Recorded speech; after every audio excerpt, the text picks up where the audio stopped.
শুভ সকাল। মিষ্টি সকালের শুভেচ্ছা জানিয়ে আজকে আমি কিছু কথা বলবো। সফলতার জন্য কিছু অভ্যেস থাকা খুবই দরকার প্রত্যেকটা মানুষেরই।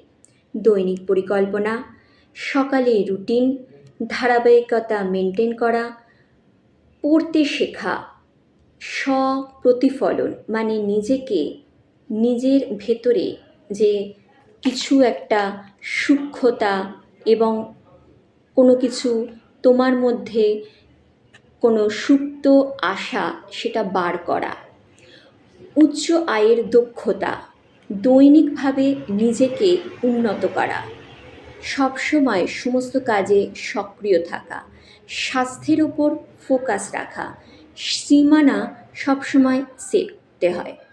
তাই সমস্ত রকম পরিকল্পনা করে এই অভ্যেসগুলো মেনটেন করতে হয়। ভালো লাগলে অবশ্যই লাইক, শেয়ার, সাবস্ক্রাইব করতে কিন্তু ভুলবেন না। ধন্যবাদ।